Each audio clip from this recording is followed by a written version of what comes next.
한류 대표 여배우인 그녀는 1990년대 화장품 CF 광고 카피에서 산소 같은 여자라는 별명을 얻은 이후 지금까지도 이영의 이름 앞에는 산소 같은 여자라는 수식어가 종종 붙곤 합니다. 나이 50이 넘었음에도 정말 산소처럼 한결같은 미모로 살고 있는 그녀를 만나봅니다. 당신이 모르는 비밀, 그들의 비밀 이야기를 지금 시작합니다. 그녀는 1971년 1월 31일 서울 출신입니다. 장국영이 출연하던 투유초콜릿 광고 모델이 유덕화로 바뀌면서 유덕화의 상대 역으로 캐스팅되어 연예계에 데뷔하는데요. 이때부터 눈에 띄는 외모로 CF 활동을 이어갔고 산소 같은 여자라는 광고 카피를 내세운 마몽드 화장품 CF가 화제를 모으면서 광고 모델로 큰 인기를 얻습니다.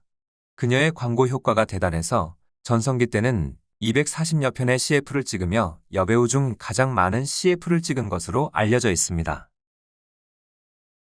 그녀는 1990년부터 굵직한 드라마와 영화에 출연하며 필모그래피를 쌓아가는데요. 2003년 그녀의 인생작 대장금을 만나게 됩니다.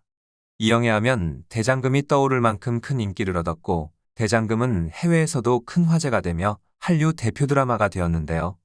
사실 실존 인물인 의녀 장금은 조선왕조실록에서 중종의 총애를 받은 의녀였다는 기록 한 줄외에 다른 기록은 전무하기 때문에 실존 인물의 모티브만 따왔을 뿐 내용은 대부분 픽션입니다. 대장금은 뛰어난 스토리텔링과 등장인물 하나하나의 입체적인 캐릭터 설정으로 평단의 평가나 시청률 면에서 모두 성공한 드문 드라마로 꼽히며 최고 시청률 54%라는 기록을 남기기도 했습니다. 그녀는 2009년 8월 무려 20살 연상의 재미교포 사업가 정호영과 하와이에서 극비로 결혼식을 올리며 큰 화제를 모았습니다.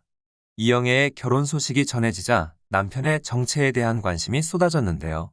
결혼식을 마친 뒤 한국으로 입국할 때도 남편과 하루의 시간차를 두고 입국하는 등 남편 공개를 꺼렸지만 결국 남편이 정호영이라는 사실이 밝혀졌습니다.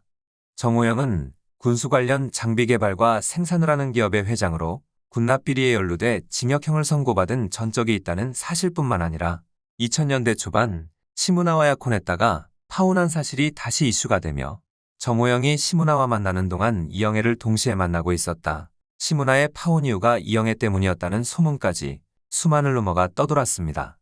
한편 일각에서는 시무나와 이영애 동시에 스캔들을 부린 정호영이 진정한 승리자라며 정호영을 부러워하는 여론이 있기도 하는 등 그녀의 결혼이 한동안 큰 화제거리가 되었습니다. 이영애는 남편에 대해 공개를 꺼려했지만 남편 정호영 때문에 또 한 번 이슈가 되었는데요.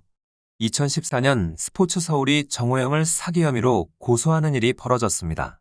스포츠서울에서는 정호영 씨가 2012년 이영애의 초상권을 활용한 사업을 함께하자고자 하네 20억 원을 투자했지만 투자 조건을 이행하지 않았고 공동사업자들과 법적 분쟁만 일으키는 등 사업에 태만한 자세를 보여 투자금만 가로챘다고 주장했습니다. 정호영은 이 사건으로 총 30여억 원의 사기 혐의로 피소되었고 정호영 측도 자신의 명예가 훼손되었다며 매체와 관련자들에게 민형사상 소송까지 제기했지만 2년간의 법적 다툼 끝에 결국 정호영이 패소하게 됩니다. 당시 이영애 초상권 사업과 관련한 소송이 30여 건에 이르렀다고 하는데요.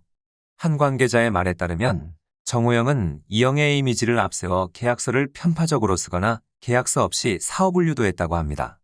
이 일로 남편이 뒤가 많이 구린 사람이다. 어떻게 저런 사기꾼이랑 결혼을 했지라며 비난이 이어졌습니다. 이영애가 직접 가담한 일은 아니지만 어쨌든 이 일로 그녀의 이미지도 추락하게 되었고 지금껏 쌓아온 커리어에 오점을 남기게 되었습니다. 이런 불명예스러운 이슈도 있었지만 그녀 스스로는 기부활동을 꾸준히 이어오는 등 선한 영향력을 실천하고 있는데요. 최근 이태원 참사에서 숨진 러시아인의 아버지가 시신 운구 비용을 마련하지 못해 곤란해하는 소식을 접하고 직접 비용을 지원하거나 우크라이나 전쟁에 고통받고 있는 사람들을 위해 1억을 기부하는 등 의미 있는 행보를 이어오고 있습니다. 팬들은 그녀에게 꾸준히 기부활동을 하는 게 쉽지 않은데 존경스럽다. 얼굴도 예쁘고 마음씨는 더 예쁘다. 남편이 사고만 안 치면 이영애는 흠잡을 데가 없다라며 그녀의 행보에 응원을 보내주고 있습니다. 팬들이 좋아하는 고상하고 우아한 이미지로 계속 남아주기를 바라고 방송에서도 활발한 활동으로 그녀를 자주 볼 수 있었으면 좋겠습니다. 지금까지 시청해주셔서 감사합니다. 바로 이어보실 수 있는 좌측 추천 영상과 우측 인기 영상이 준비되어 있습니다. 구독, 좋아요, 알림 설정 부탁드리며 또 다른 그들의 비밀 이야기를 시청해보세요. 그럼 이만 인사드립니다.